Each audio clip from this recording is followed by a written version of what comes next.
Hi, my name is Ricky Danner, and I have been asked to create a presentation of the efforts throughout the year that we have done for the Diversity Award.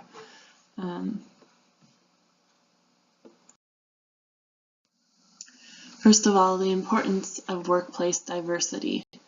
We need to consider the following points to achieve gender balance in our workplace diversity. Some points are equal participation, equal pay, access to all occupations, and elimination of discrimination.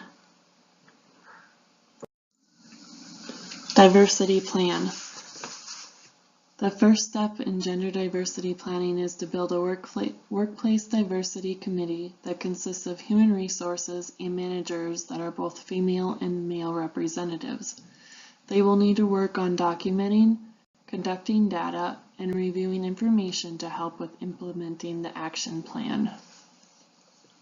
Some of the steps and responsibilities in an action plan is they need to start with documenting existing diversity commitments and leadership policies, conducting an organizational analysis of leadership roles, conducting a gender pay analysis for all employees, reviewing employment policies and practices, analyzing marketing materials, writing a summary report of all findings, including recommendations, developing a gender diversity action plan, and implementing the action plan, and then monitoring and evaluating the action plan.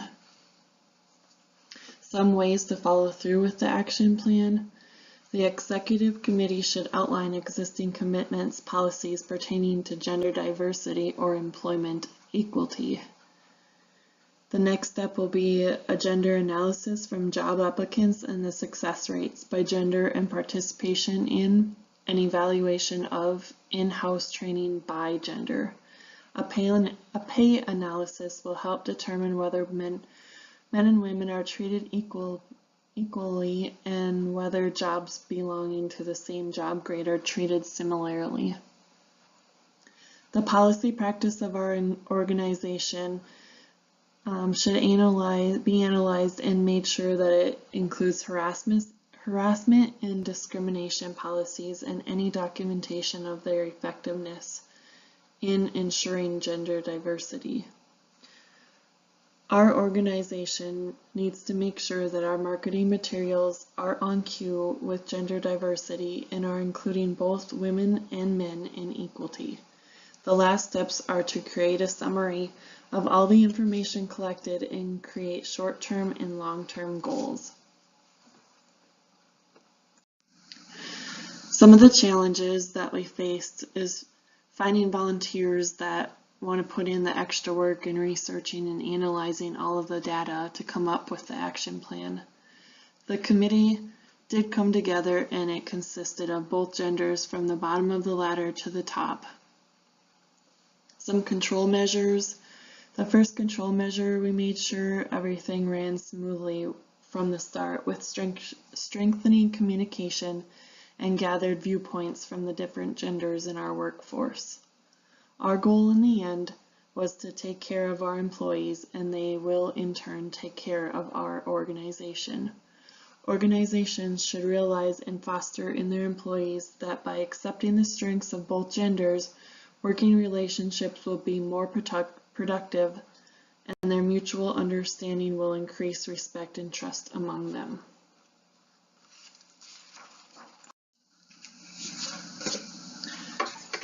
Some challenges we faced with Japan in gender diversity. Women are Japan's most underused resource. That's according to Japan's Prime Minister Shinzo Abe.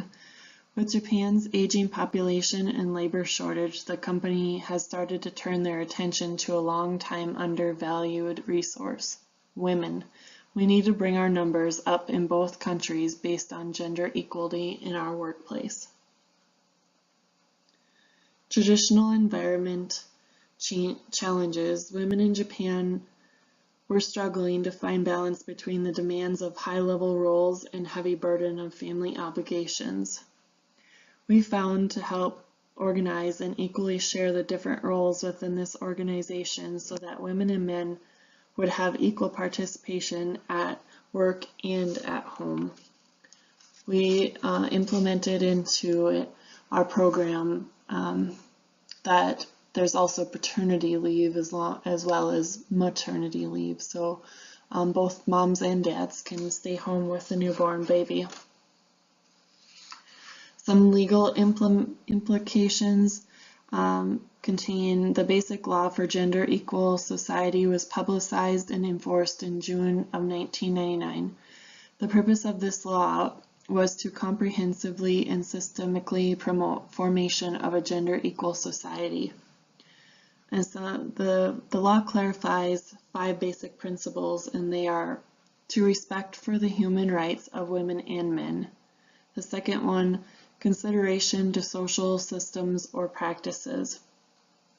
And the third one, joint participation in planning and deciding policies. And fourth one, capability of activities in family life and other activities. The last one is international cooperation.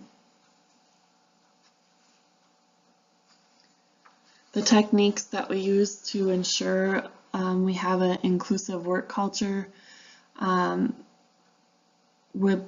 was that we reviewed the social systems and practices and raised awareness from a gender equal perspective through educational resources. We established gender equality for realizing dynamic rural area and we supported the efforts of men and women to coordinate with their family life at home and in the community. Our goal was to make each of our employees feel at home when they are at work.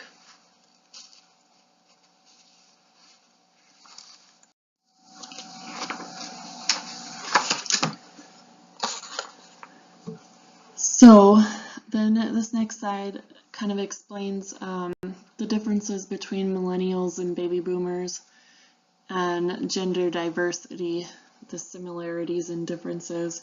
Millennials are the younger generation that are currently entering the workforce with a whole new outlook and hold significantly different values, attitudes, and expectations from our older generations that were here before them. We found that they were butting heads because the older generation, as they have came through, they're used to working long hours and working their way up the ladder, and they didn't really know what a vacation was. Millennials' work ethic is based on work is just making a living. They prefer enough vacation time that allows them to work free of supervision and at an easy pace. They prefer not to work overtime. Some preferred job characteristics of the millennials with the largest generational shift occurring for more leisure values. Social rewards such as making friends and having contact with many people declined, with millennials scoring in the lowest in value. Some of the job attributes: recent workers were more likely to perceive their jobs as higher in their skill variety and requiring many different skills, and anonymity, having freedom and independence in how the work is done. The older generation didn't have as much freedom when it came to how work was done, as they did not have the equipment and technology that they do today to move quicker and more efficient.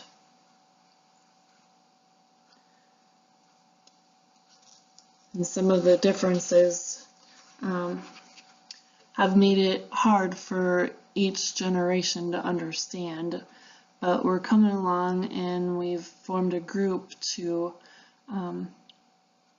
have with each generation so they can put out their questions and ideas and work together to make things work more smoothly.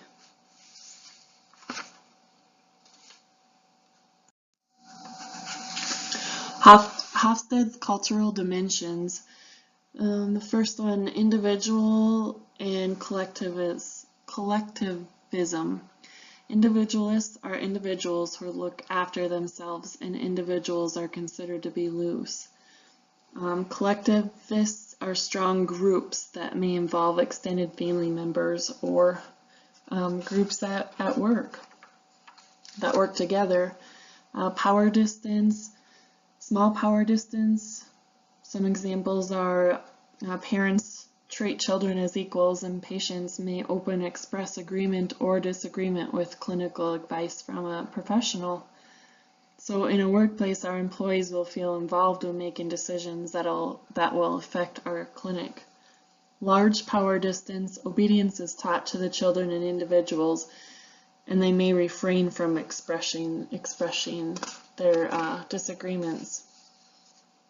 The differences between femininity and masculinity.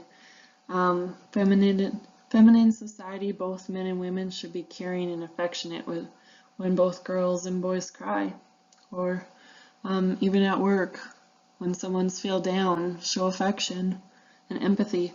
Masculine society, a female may show more emotion than the male when it comes to a diagnosis. Men tend to not speak up as much as women do.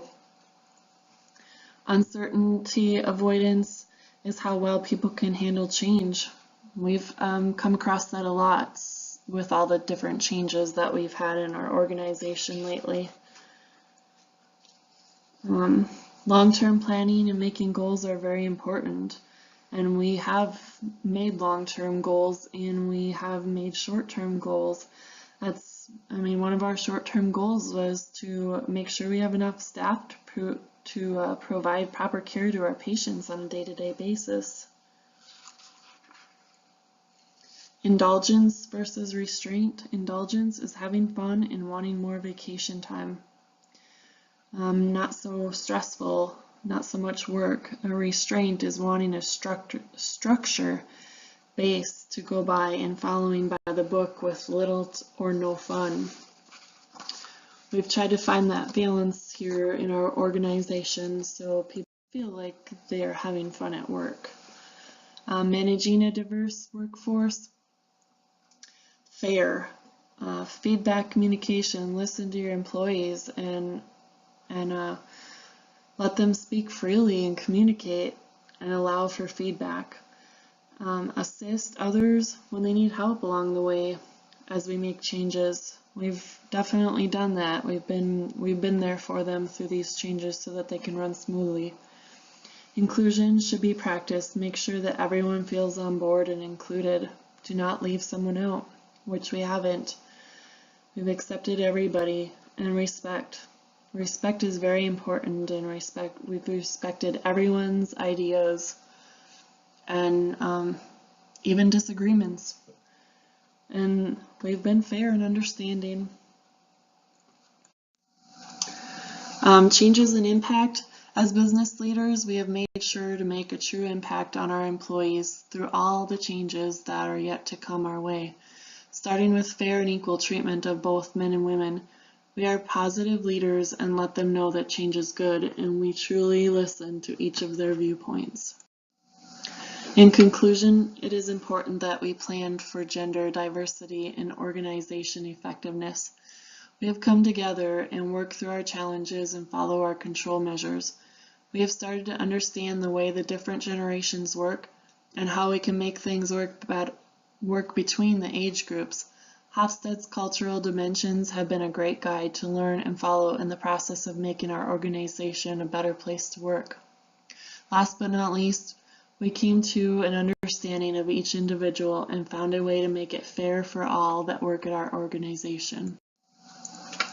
I want to leave you with a quote from Eleanor Roosevelt, where, after all, do universal human rights begin, in small places, close to home, so close and so small that they cannot be seen on any maps of the world, yet they are the worlds of the individual persons, the neighborhood they live in, the school or college they attend, the factory, farm, or office where they work. Such are the places where every man, woman, and child seek equal justice, equal opportunity, equal dignity without discrimination. Unless these rights have meaning there, they have little meaning anywhere.